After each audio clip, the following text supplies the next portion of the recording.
अस्सलाम वालेकुम। Software engineering के कोर्स में आज हम शुरू करते हैं object oriented analysis and design basics. इसमें क्या होता है कि हम रियल टाइम एंटिटीज़ जिसको हम ऑब्जेक्ट्स कहते हैं और उसकी क्लासेस को यूज़ करके हम डिज़ाइनिंग करते हैं और उसका एनालिसिस करते हैं कि हमारे सॉफ्टवेयर के अंदर किस किस तरह की इंटरेक्शन होगी ऑब्जेक्ट्स की और क्लासेस की, उनके बिहेवियर और उनकी प्रॉपर्टीज़ को मद्देनजर रखते हुए। तो इसमें यह होता है कि OOAD एक स्ट्रक्चर मेथड है सॉफ्टवेयर सिस्टम को ऑब्जेक्ट्स के ग्रुप की तरह ना विजुलाइज करने के लिए। ये ऑब्जेक्ट्स एक दूसरे के साथ इंटरेक्ट करते हैं और हर ऑब्जेक्ट किसी ना किसी रियल वर्ड जो एंटिटी को रिप्रेजेंट करता है। तो इसका जो मेन पर्पस होता है वो ये है कि सिस्टम का जो ब्लूप्रिंट होता है हम उसको तैयार करते हैं। UML यानी यूनिफाइड मॉडलिंग लैंग्वेज, इसको हम आगे डिटेल में पढ़ेंगे इसको यूज़ करके। तो इसके अगर हम की पॉइंट्स को, कंसेप्ट्स को देखें तो इसमें आ जाता है हमारे पास जिसमें हमारे ऑब्जेक्ट्स होते हैं। ऑब्जेक्ट्स का मतलब ये है कि ऑब्जेक्ट्स जो हैं वो सॉफ्टवेयर डेवलपमेंट का ना एक फंडामेंटल बिल्डिंग ब्लॉक होता है। इसका मतलब ये है कि हर ऑब्जेक्ट किसी जो रियल टाइम एंटिटी होती है ना उसको रिप्रेजेंट करता है। मिसाल के तौर पर समझ लें कार है, वो एक ऑब्जेक्ट है, तो उसके एट्रीब्यूट्स में हमारा आ जाएगा उसके कलर, उसकी मॉडल या स्पीड, और उसके फंक्शन में हमारा आ जाएगा कि वो गाड़ी चलती है, स्टॉप होती है और वो एक्सेलरेट होती है, स्पीड बढ़ती है उसकी। और क्लास में हमारे पास आ जाता है कि जो क्लासेस जो है वो ऑब्जेक्ट्स का ब्लूप्रिंट होती हैं और क्लासेस डिफाइन करती हैं कि एक ऑब्जेक्ट्स की क्या प्रॉपर्टीज़ और बिहेवियर हो सकता है। मसलन के मिसाल के तौर पर जैसे कार है, वो एक क्लास है और कार एक क्लास है, तो जिसमें जो सभी कार्स के लिए जो जनरल प्रॉपर्टीज़ होती हैं वो ये है कि उसका ब्रांड क्या होता है, उसका मॉडल और उसका ईयर, और उसके मेथड में हमारे पास ड्राइव, ब्रेक, इस तरह के फंक्शन आ सकते हैं। इनकैप्सुलेशन में ये होता है कि इनकैप्सुलेशन डाटा और फंक्शंस को ना एक सिंगल यूनिट यानी क्लास में बंद करके ना उसको रन करता है। तो इसका मतलब ये है कि जो डाटा और उसके जो ऑपरेशन होते हैं ना हम उसको प्रोटेक्टेड करते हैं सिर्फ उसी क्लास के अंदर ही, ताकि जो अनऑथराइज एक्सेस है वो ना हो सके। मिसाल के तौर पर जैसे एक बैंक अकाउंट की क्लास है, तो उसके अंदर जो हमारा बैलेंस है ना वो हमने प्राइवेट रखा हुआ है और बैलेंस को सिर्फ ऑथराइज मेथड्स के थ्रू ही हम उसको एक्सेस कर सकते हैं, जैसे डिपॉजिट और विदड्रॉ के थ्रू। और इस तरह कोई अनऑथराइज पार्टी जो बाहर के लिए वो लोग जिसे आपने अपना डाटा जो है वो हाइड रखा हुआ तो वो इसमें एक्सेस नहीं कर सकते। तो इसके आगे हमारे पास आ जाती है इनहेरिटेंस। इनहेरिटेंस एक क्लास दूसरी क्लास की प्रॉपर्टीज़ और उसके मेथड्स को इनहेरिट करता है, ठीक है।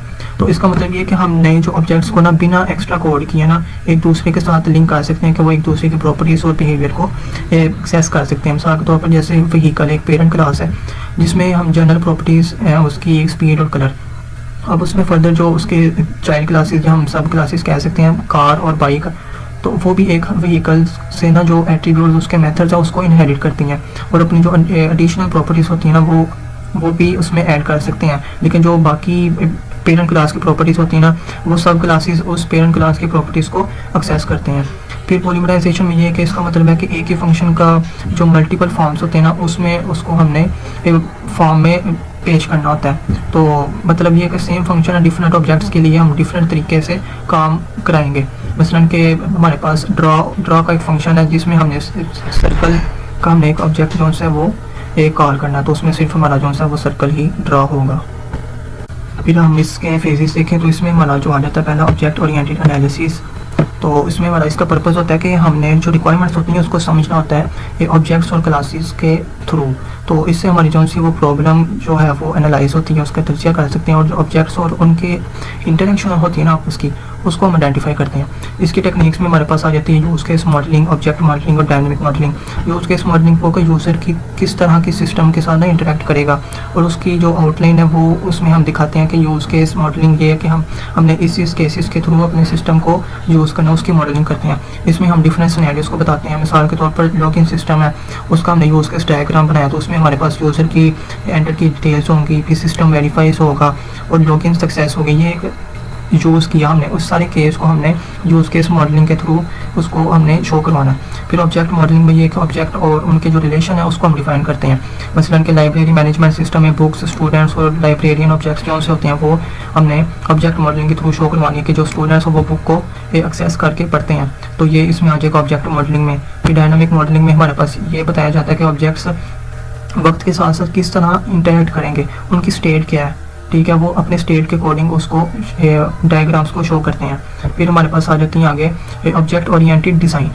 ऑब्जेक्ट ओरिएंटेड डिज़ाइन का मकसद है कि जो हमने मॉडल्स बनाए ना उसको हमने एनालिसिस करना है, रिफाइन करते हुए उसको हमने अच्छे से समझते हुए कि इसमें ऑब्जेक्ट्स जो सी और उसकी इंटरेक्शन है वो किस तरह की होगी।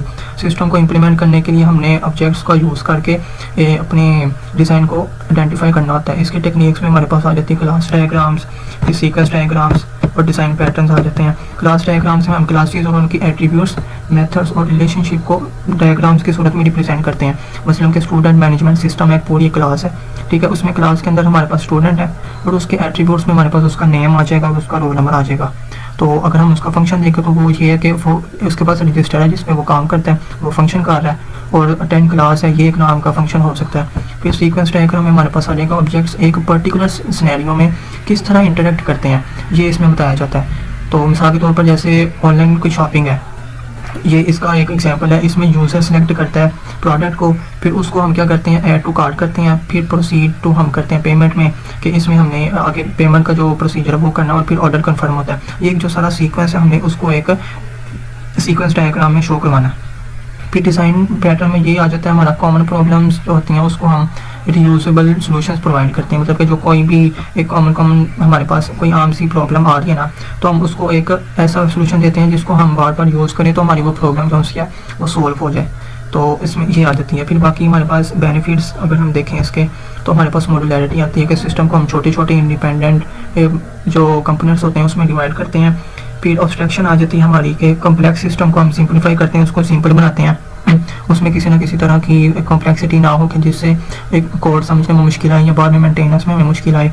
सिर्फ हम जो असेंशियल डिटेल्स होते हैं सिर्फ उसको दिखाते हैं, जो एक्स्ट्रा इम्प्लीमेंटेशन डिटेल्स होते हैं ना हम उसको हाइड करते हैं। रीयूजेबिलिटी में ये का कोड को हम रीयूज़ कर सकते हैं कि जिससे हम डेवलपमेंट का टाइम और भी एफर्ट जो है वो कम लगता है। मिसाल के तौर पर अगर एक किसी मॉड्यूल का जो हमने कोड लिखा है वही कोड हमें किसी और जगह भी यूज़ करना पड़ा है, तो हमने कोड को दोबारा नहीं लिखना, हमने उसी मॉड्यूल के कोड को कॉपी करके तो उसी को हमने आगे यूज़ कर लेना।